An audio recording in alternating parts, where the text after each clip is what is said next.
Sponsored by Heroes of History. The first thing we are going to look at are regimental support companies and the new template meta with that. So once you have 3 battalions in one line of these, you can put in a regimental support company.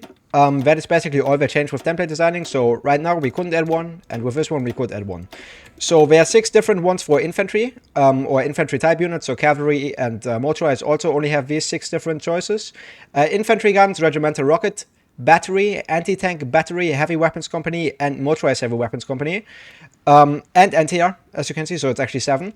Under red there, you want to be putting in anti-air because this just shreds cast. We have 112 air tech, so this would be a good no-air infantry to defend with. For defense infantry under green air, you would be putting in heavy weapons companies. Why? Because they give a shitload of defense, a decent amount of breakthrough, which doesn't matter in this case, and also a good amount of soft attack, and they are very cheap.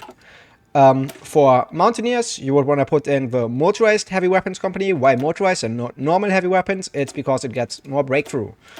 So basically, for normal infantry and special forces, it's just anti-air heavy weapons or motorized heavy weapons, which you need. Then now look at the tank template. This is a green air tank. You want to separate your tanks into different lines, like it gotta be lines of 3 here, so that you can put in a support battalion. For tanks, generally, you just want to put the tank in the bottom, which we're using. So since we're using heavy TDs, we're going to put a heavy TD in the bottom here. If we're using medium TDs, you can just put in your medium TD there. Then, since we expect to fight in the green air with this tank, we put anti-tank under our Amtrak line or motorized line, simply because we need more heart attack, obviously.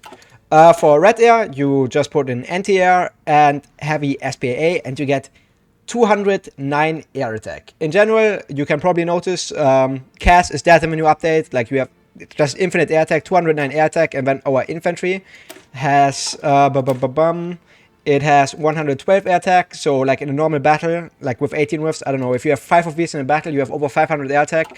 So CAS will always just get immediately melted. Let's go. Before we continue with the HOI4 game, I want to tell you about something I've been really enjoying lately in the 4X strategy space. As you can tell from my content, I love these games because of how they let you build your own empire and see it slowly evolve. I've been enjoying this new game called Heroes of History. It has all of the aspects that I love about 4X gameplay, building up your empire, collecting heroes like Marie Curie or Vincent van Gogh, and especially epic battles. Right now there's a huge in-game event from March 11th to April 28th, Ancient Egypt. You'll step into the Valley of Kings alongside Cleopatra to defend the Egyptian timeline. There are new event-limited heroes like Tutankhamun and Nefertiti, and you even get to face Anubis in a big challenge. Log in now and grab a limited Tutankhamun hero, because once the event ends, he's gone forever. And if you want to be able to take on Anubis, make sure to grab the Anubis Awakening Starter Pack through the link in the description or scan the QR code on screen.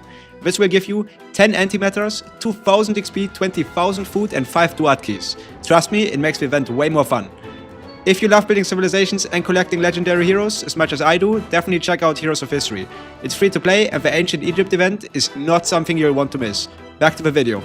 Okay, so the next mechanic we are looking at is headquarters. Headquarter can be assigned to any army for command power. Here you just choose a general and then you click on deploy, and then you click on it again, and now as we wait, we will have a headquarter. How do you actually design your headquarters? It's on this button, Army HQ templates, and here you can edit it. These line battalions don't matter at all. It's just so the headquarter doesn't die, because if your headquarter dies, you lose your general, which is pretty bad, so don't let it die. And the HQ support is the big one, because this determines what bonuses or negative modifiers you will get.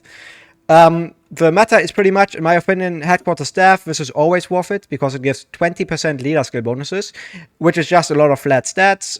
Here, this one is also pretty much always worth it because it just gives max planning. This one gives minus supply consumption, and then for the last one, it kind of depends on what you are trying to do. If you're doing special forces, you want to go with a special operations coordination. If you are trying to grind your units or your generals, go for this, division experience gain, hospital group staff. If you're fighting at a red air, go for forward air controller. How do you actually unlock these? You unlock these by doing your support equipment research right here.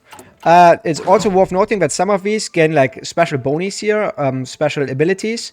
Although most of these are shit, like look at exploit breakthroughs. This is actually unironically probably the worst ability the game has ever had. Plus 40% strength damage taken for minus 10% orc loss when moving. Let's fucking go. The only somewhat decent ability was an entrenchment ability. I don't quite remember where it was. Wait, we can check if we find it. Do defense in depth here. This one. Defense adept here. This is the only ability which might be worth it if you just want to sit on an entrenched position, because this just gives like permanently extra 3%, not 3%, but like 3 flat entrenchment, which is pretty good. How do the headquarter stats work? So your headquarter gives modifiers, but like directly through the support companies which we just assigned, but it also gives indirectly modifiers like planning by how far your headquarter is away from the army distance. Generally, you have different options here by how far you want it to be away from your front line. The best one is free control, so you can choose yourself how far it should be away. The meta, in my opinion, is probably 1 tile away, because the negative modifiers you get on planning by being 1 tile away is only minus 5%, and the chance of being captured if you are only 1 tile away and you are very careful with it is pretty low generally. So that is how I would approach it.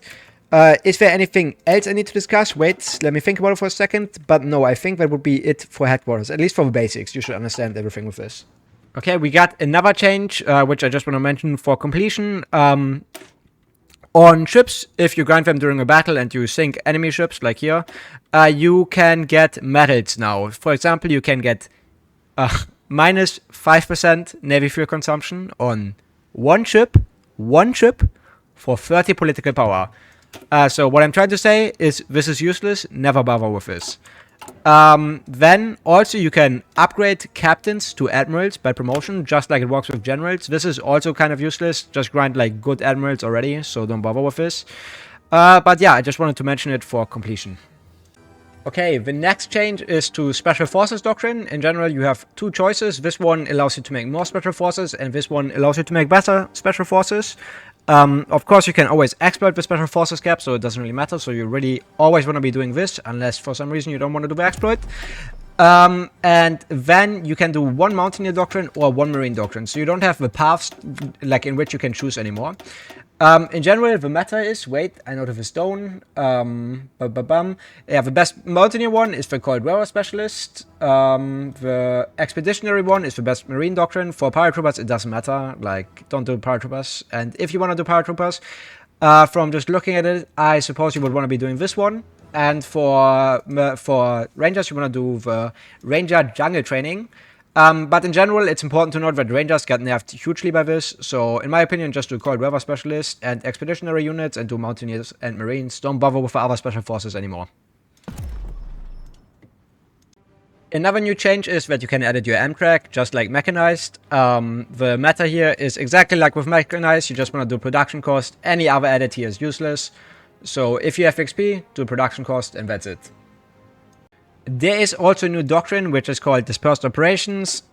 This one is generally okay. It helps you a lot against air, but really, I don't think you would ever want to be doing this. Like Grand Assault or Desperate Defense or even Deep Battle are just better in like every scenario, especially since air got nerfed so much anyways.